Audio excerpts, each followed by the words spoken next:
Hey y'all, so I'm listening to Hannah Payne's testimony and I haven't finished her testimony.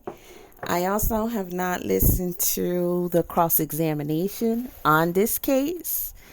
I knew the defense weren't going to have any witnesses, and no, they didn't. So I'm pretty sure the strategy was, if we don't get our witnesses, you should get on the stand. And I'm pretty sure that was also contingent upon how the case was going.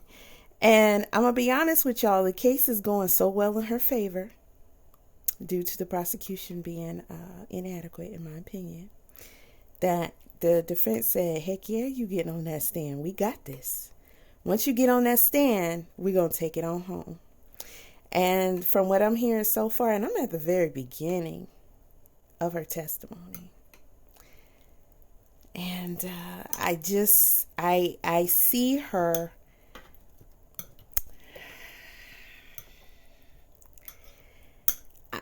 I'm not going to use the word winning, okay? I don't want to trigger anyone.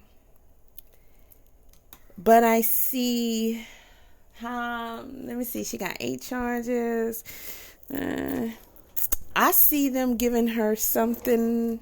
You know what? Is homicide on the table? Is manslaughter on the table? I don't think manslaughter is on the table. I think based upon the job that the defense has done, okay, and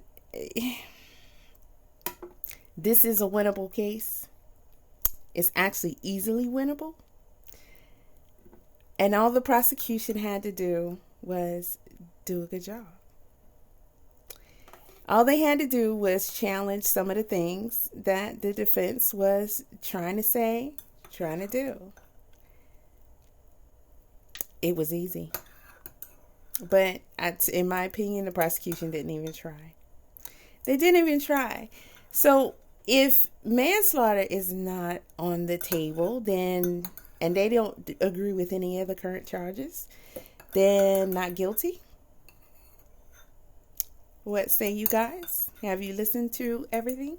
Have you listened to her testimony? Now, of course, I'm going to give commentary on that testimony and that cross once I'm done listening to it. But I can tell y'all now, Hannah, her testimony, it's corroborating what the defense is trying to say. Okay. Poor her. He was attacking her. He was the aggressor. He was possibly gonna rev up and, run off. And how she said, she saw herself going up Riverdale Road. Okay. I don't think the prosecution is gonna go hard on her. I really don't. And I'm telling y'all, the smoking gun is her 911 call. She's saying already, he was saying stop. Oh no, she was yelling stop to him. I heard the defense say that before, but I have not heard that on the 911 tapes. I got a video coming out tonight, in a couple hours, of all the 911 tapes. I didn't hear her saying stop, stop. But we heard a lot, right? We heard her being the aggressor, so forth and so on. Guys, man, I just don't think that they wanted her to be prosecuted. I don't.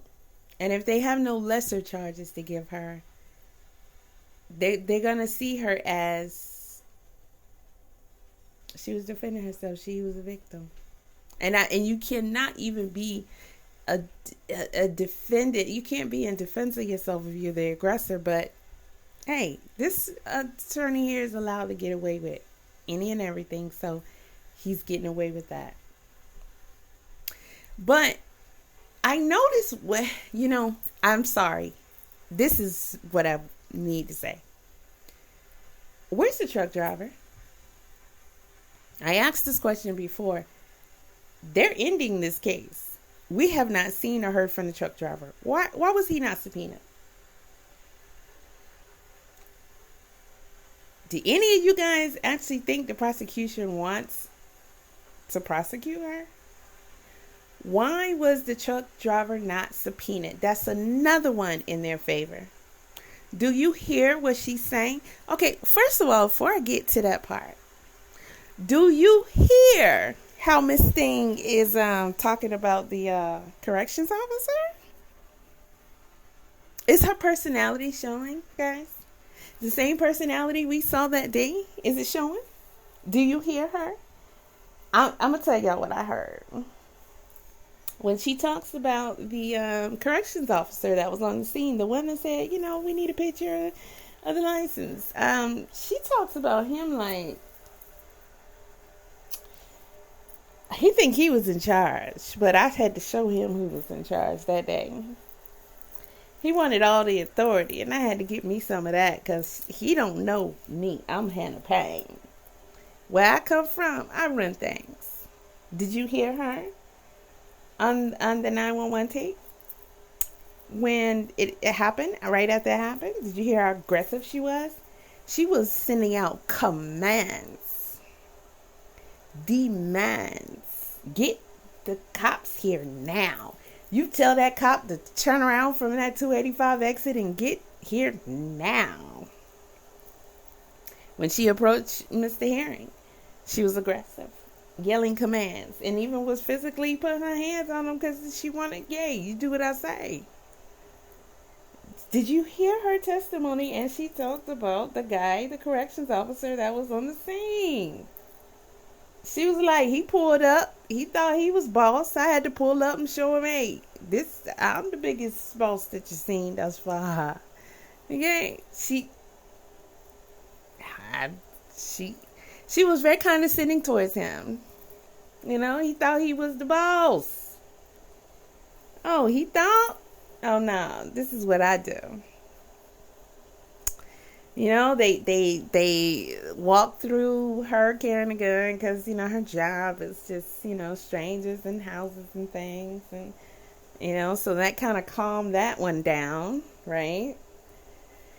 Oh, man. I'm just dreading listening to the rest of this. I just want to call it a day and see y'all tomorrow when they say, or, they might deliberate for the couple of days or the rest of this week. It's Monday. But they might be having some arguments back there. I don't know who the jury is. We don't have that luxury. We don't even know man, woman, black, white, Hispanic. We don't know. We don't know. But I think her keeping that sad face on and the defendant's work may have them saying, listen, the prosecution ain't even tried. Because they know she was a victim. Is that, some people can have that mindset. I'm sorry, y'all. I don't see guilty on the current charges. And there's 8 of them. I don't know what all 8 of them are. I'm going to look that up. And then, after I finish listening, I can give my assessment of what I think she's going to be found on them. This is sad.